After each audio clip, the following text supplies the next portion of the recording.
मसीही आत्मिक जीवन में जीवन जीने के लिए परमेश्वर की इच्छा और शिक्षा दोनों बहुत जरूरी है। यदि हम इन दोनों से हटकर कुछ काम करते हैं तो वह काम हमारे द्वारा नहीं बल्कि हमारे अहंकार के द्वारा होता है, और उस अहंकार के द्वारा परमेश्वर हमारे जीवन से दूर हो जाते हैं। इसी सोच को रखने वाले नूह के वंशजों ने एक योजना के अनुसार बाबुल की मीनार का निर्माण शुरू किया। जय मसीह की दोस्तों, स्वागत है आपका आज की इस वीडियो में। आज हम आपके लिए लेकर आए हैं बेबीलोन की मीनार की एक संक्षिप्त कहानी। आपसे निवेदन है कि इस वीडियो को पूरा देखें और near God biographies YouTube channel को सब्सक्राइब करें। तो शुरू करते हैं एक अधूरी महत्वाकांक्षा की एक पूरी कहानी, बेबीलोन की मीनार, एक ऐतिहासिक और रहस्यमयी कहानी। बाइबल में बेबीलोन की मीनार, टावर ऑफ बैबल, एक ऐसी कहानी है जो मानवीय अभिमान, एकता और ईश्वर की सर्वोच्चता को दर्शाती है। यह घटना उत्पत्ति ग्रंथ अध्याय 11वां वचन 1 से 9 में वर्णित है और इतिहास में एक महत्वपूर्ण मोड़ मानी जाती है, जिसने संपूर्ण मानव जाति को अलग अलग भाषाओं में विभाजित कर दिया। क्या यह सिर्फ एक कथा थी या इसके पीछे कोई गहरा संदेश छिपा था?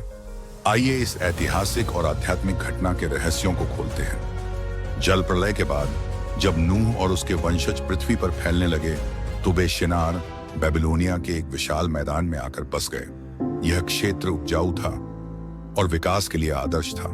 उस समय संपूर्ण मानव जाति एक ही भाषा बोलती थी, जिससे संचार आसान था।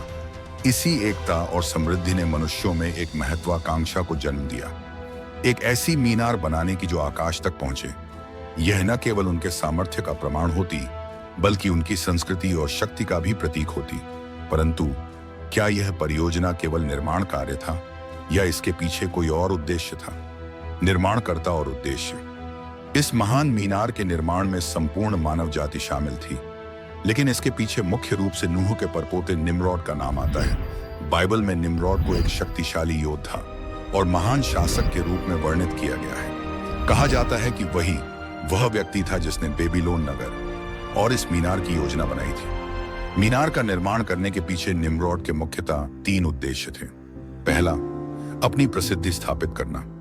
लोगों का मानना था कि इस मीनार के द्वारा वे अमर हो जाएंगे और उनकी शक्ति अमिट हो जाएगी। दूसरा, ईश्वर की सत्ता को चुनौती देना। कुछ विद्वानों का मानना है कि लोग ईश्वर के न्याय जैसे जल प्रलय से स्वयं को सुरक्षित रखना चाहते थे और अपने तरीके से स्वर्ग तक पहुंचना चाहते थे। तीसरा, मानव सभ्यता को एकजुट रखना। यह परियोजना सभी को एक साथ रखने के लिए थी, ताकि वे बिखर न जाएं और एक साम्राज्य की तरह काम करें। परंतु क्या ईश्वर इस मीनार को स्वीकार करेगा या यह उनकी योजना के विरुद्ध था?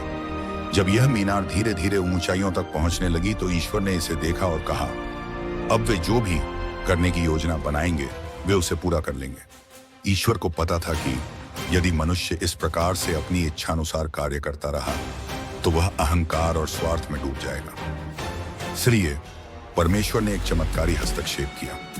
उन्होंने मनुष्यों की भाषा को विभाजित कर दिया। एक ही स्थान पर कार्य कर रहे मजदूरों और कारीगरों ने अचानक अलग अलग भाषाओं में बोलना शुरू कर दिया।